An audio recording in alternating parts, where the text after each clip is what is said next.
नमस्कार, आप देख रहे हैं NY24 हिंदी चैनल। आज की तारीख है 11 जुलाई 2026, दिन है शनिवार। हिंदू पंचांग के अनुसार कृष्ण पक्ष की द्वादशी तिथि दोपहर 1:34 बजे तक रहेगी, जिसके बाद त्रयोदशी शुरू हो जाएगी। अगर कोई भी आप नया काम करना चाहते हैं तो अभिजीत मुहूर्त में शुरू करना सबसे उत्तम माना जाता है, जो सुबह 11:37 से शुरू होकर दोपहर के 12:31 तक रहेगा।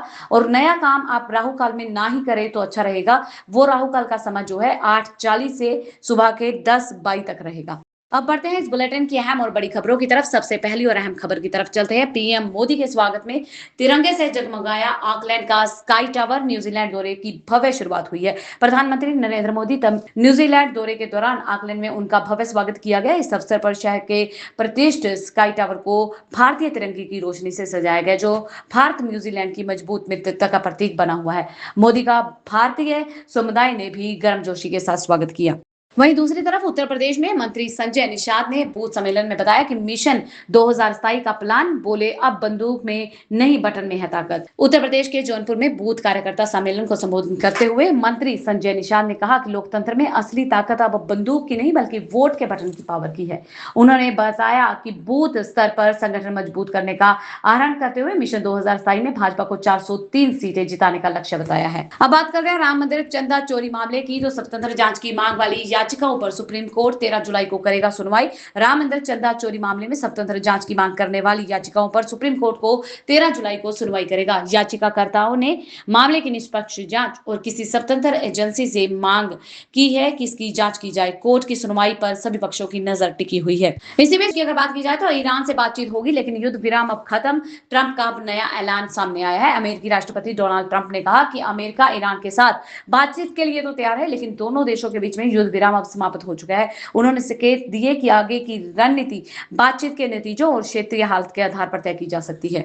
अब बात करते हैं बिहार की। तो बिहार में स्कूल से लौट रही हेडमास्टर की कार हुई अनियंत्रित, टक्कर से गिरी लोहे की दुमती, दबकर महिला की मौत होगी। बिहार के कैमूर जिले में स्कूल से लौट रहे एक हेडमास्टर की कार अचानक अनियंत्रित होकर सड़क किनारे लोहे की गुमती से जा टकराई। टक्कर के बाद गुमती गिरने से उसके नीचे दबकर एक महिला की मौके पर मौत होगी, जबकि पुलिस ने मामले की जांच शुरू कर दी है।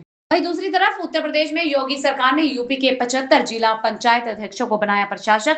क्या ले सकेंगे वो बड़े फैसले। उत्तर प्रदेश में जिला पंचायत अध्यक्षों का कार्यकाल समाप्त होने के बाद योगी सरकार ने सभी 75 जिलों के मौजूदा अध्यक्षों को प्रशासक नियुक्त कर दिया है। वे नए चुनाव होने तक केवल नियमित प्रशासनिक कार्य देखेंगे, जबकि बड़े नीतिगत फैसलों पर सरकार की ओर से अंतिम स्पष्टता अभी बाकी है। वहीं बढ़ते हैं अगली बड़ी और अहम खबर की तरफ। बीजेपी में जाते हैं सुष्मिता देव के बदले सुर। टीएमसी पर हमला करके बोली कि विकास और फंड का मैसेज नहीं, जनता को रास।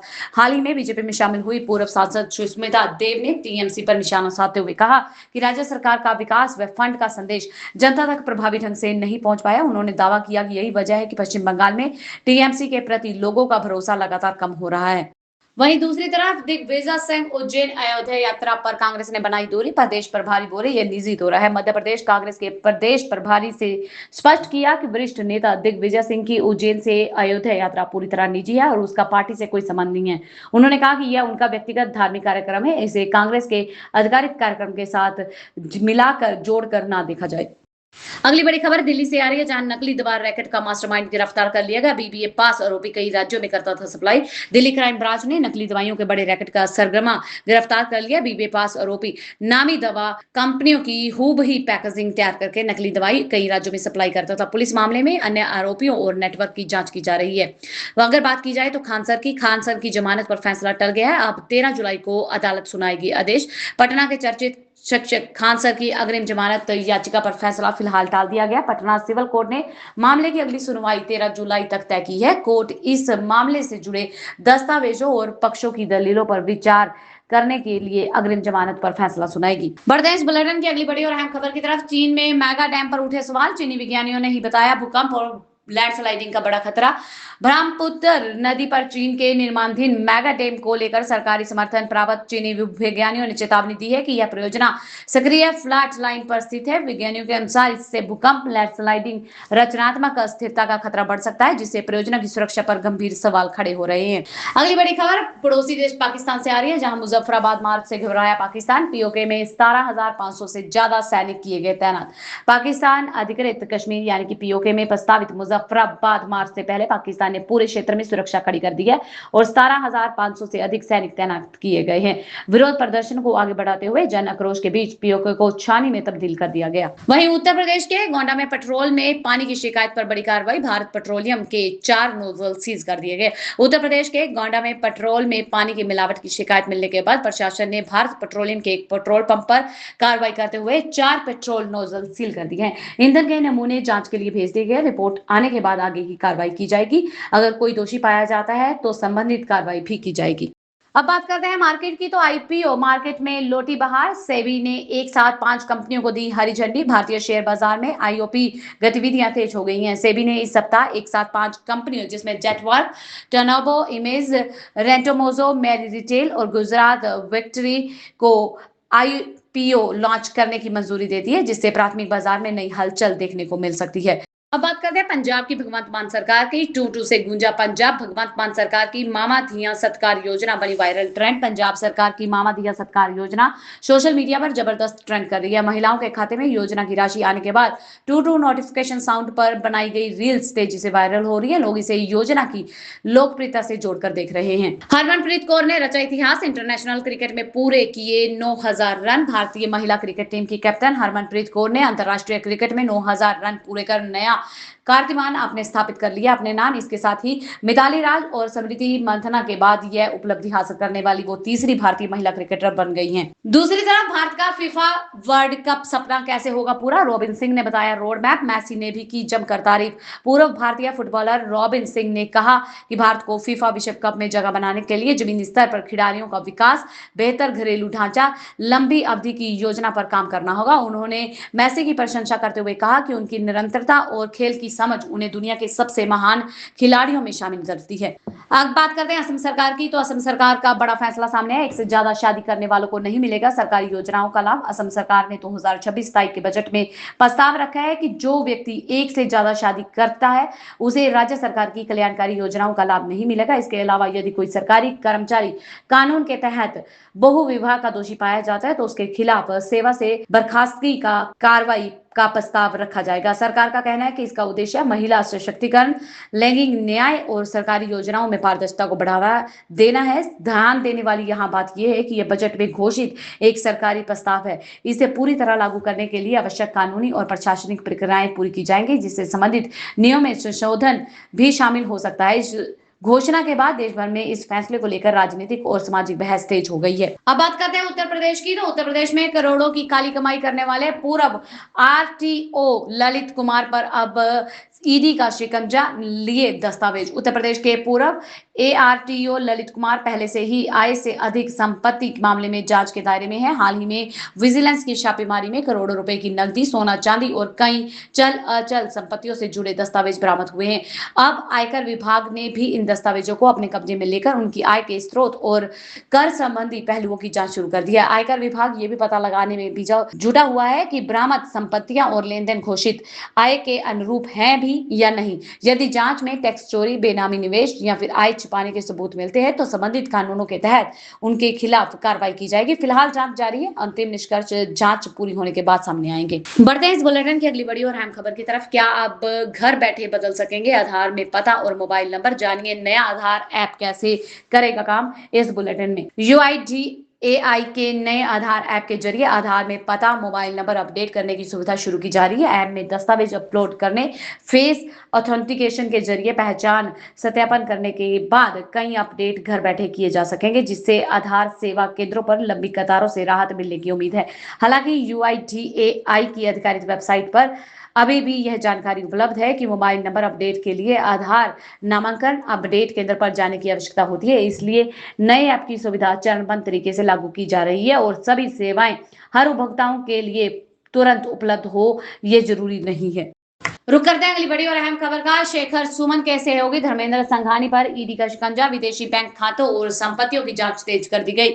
ईडी ने अभिनेता शेखर सुमन के सहयोगी और फिल्म निर्माता धर्मेश संघानी से जुड़े परिसरों पर FEMA के तहत छापेमारी की है। जांच में कथित तौर पर कनाडा, अमेरिका और UAE में विदेशी खाते, अघोषित संपत्ति और संदिग्ध विदेशी लेन देन की पड़ताल की जा रही है। बड़ी खबर मध्य प्रदेश के दतिया से आ रही है, जहां दतिया उपचुनाव में बीजेपी का बड़ा दांव नरोत्तम मिश्रा का टिकटकर्ता आशुतोष तिवारी बने उम्मीदवार।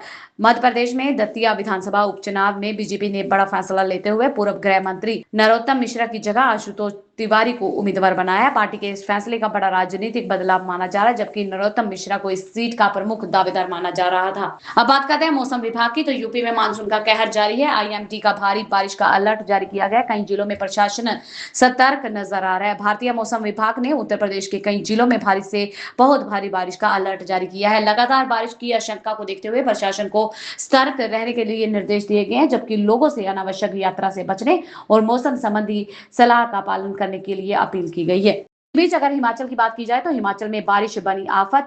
लैंडस्लाइडिंग से 270 सड़कें बंद पड़ी हैं, 1 की मौत होगी। हिमाचल प्रदेश में लगातार हो रही भारी बारिश और भूस्खलन यानी कि लैंडस्लाइडिंग से जनजीवन बुरी तरह प्रभावित हो गया। 1 व्यक्ति की मौत होगी। नदियों और नाले उफान पर हैं और प्रदेश भर में अगर बात की जाए तो करीब 270 सड़कें बंद हुई हैं। प्रशासन ने लोगों से अनावश्यक यात्रा से बचने और सतर्क रहने की अपील की है। वहीं कानपुर में भी बारिश से बिगड़ते हालात देखने को मिल रहे हैं। सड़कें धंसी हुई हैं। जलभराव से स्कूलों में छुट्टी की मांग तेज हो गई है। कानपुर में लगातार बारिश के कारण कई इलाकों में जलभराव, सड़क धंसने और यातायात प्रभावित होने की स्थिति बन गई है। खराब हालत को देखते हुए अभिभावकों ने स्कूलों में छुट्टी घोषित करने की मांग की है, जबकि प्रशासन हालात पर नजर रखे हुए है। अब बात करते हैं पीएम नरेंद्र मोदी की। 40 साल के बाद न्यूजीलैंड पहुंचे पीएम नरेंद्र मोदी। व्यापार और रक्षा सहयोग को मिलेगी नई मजबूती। प्रधानमंत्री नरेंद्र मोदी 40 वर्षों में न्यूजीलैंड का दौरा करने वाले पहले भारतीय प्रधानमंत्री बन गए हैं। ऑकलैंड पहुंचने पर न्यूजीलैंड के प्रधानमंत्री क्रिस्टोफर ने उनका भव्य स्वागत किया। 2 दिवसीय इस ऐतिहासिक दौरे में दोनों देशों के बीच व्यापार, रक्षा, निवेश, शिक्षा, कृषि, तकनीकी, हिंद प्रशांत क्षेत्र में रणनीतिक सहयोग को मजबूत करने पर चर्चा होगी। इसके साथ ही प्रधानमंत्री नरेंद्र मोदी भारतीय समुदाय को संबोधित भी करेंगे और कई अहम द्विपक्षीय समझौतों पर सहमति बनने की उम्मीद जताई जा रही है। वहीं दूसरी तरफ इसरो ने अगले LVM-3 मिशन के लिए स्वदेशी क्रायोजेनिक CE-20 इंजन को दे दी है हरी झंडी। भारतीय अंतरिक्ष अनुसंधान संगठन इसरो ने अगले LVM-3 M7 मिशन के लिए स्वदेशी CE-20 इंजन का सफल फ्लाइट टेस्ट पूरा कर लिया और तमिलनाडु के महेंद्रगिरी स्थित इसरो पॉपुलेशन कॉम्प्लेक्स में हुए इस परीक्षण में सफल रहने के बाद इंजन को उड़ान के लिए मंजूरी दे दी गई। यह उपलब्धि भारत की स्वदेशी क्रायोजेनिक तकनीक को और मजबूत बताती है और आगामी भारी उपग्रह प्रशिक्षण और इसके साथ साथ भविष्य के अंतरिक्ष अभियानों के लिए इसरो की तैयारियों को नई मजबूती प्रदान करेगी। अब बात करते हैं जीएसटी रिटर्न की, तो आज जीएसटी रिटर्न दाखिल करने की अंतिम तारीख है। कारोबारियों के लिए यह अहम डेडलाइन है। आज जीएसटी से जुड़े कई कारोबारियों के लिए GSTR-1 रिटर्न दाखिल करने की अंतिम तारीख है। 5 करोड़ से अधिक वार्षिक कारोबार वाले पंजीकृत करदाताओं को स्थिति पर अपने आउटवर्ड सप्लाई यानी कि बिक्री का विवरण अनिवार्य रूप से जमा करना होगा। समय पर रिटर्न दाखिल नहीं करने पर लेट फीस या अन्य नियमानुसार कार्रवाई हो सकती है। इसलिए जीएसटी पंजीकृत कारोबारियों को निर्धारित समय सीमा का पालन करने की सलाह दी गई है। बढ़ते हैं इस बुलेटिन की अगली बड़ी और अहम खबर की तरफ। ऑल इंडिया बार एग्जामिनेशन की रिजल्ट को जल्दी जारी कर दिया जाएगा। फाइनल आंसर की जारी कर दी गई है। Bar council of India BCI ने ऑल इंडिया बार एग्जामिनेशन की फाइनल आंसर की जारी कर दी है। इसके बाद अब कैंडिडेट का रिजल्ट जल्द ही घोषित किए जाने की उम्मीद जताई जा रही है। परीक्षा में शामिल उम्मीदवार अधिकारिक वेबसाइट पर नजर बनाए हुए हैं, क्योंकि रिजल्ट किसी भी समय जारी किया जा सकता है। वहीं आज भारत की साख बचाने की चुनौती बनी हुई है। इंग्लैंड के खिलाफ आखिरी T20 मुकाबला आज होना है। भारत और इंग्लैंड के बीच 5 मैचों की T20 सीरीज का आखिरी मुकाबला 11 जुलाई को खेला जाएगा। इंग्लैंड पहले ही सीरीज अपने नाम कर चुका है, जबकि भारतीय टीम क्लीन स्वीप से बचने और सम्मानजनक जीत के इरादे से मैदान में उतरेगी। इस मुकाबले पर क्रिकेट प्रशंसकों की खास नजर रहेगी। वहीं खराब प्रदर्शन के बाद टीम इंडिया पर दबाव भी बना हुआ है। सीरीज खत्म होने के बाद भारतीय टीम के प्रदर्शन की समीक्षा किए जाने की संभावना भी है। ये थी अब तक की मुख्य और बड़ी खबरें। ऐसी और खबरें जानने के लिए चैनल को सब्सक्राइब कर ले, बेल आइकन को प्रेस कर ले, ताकि आपसे आने वाली खबरें मिस ना हो। मिलते हैं अगली वीडियो में, तब तक के लिए आप खुश रहें, सुरक्षित रहें, हम यही दुआ करते हैं।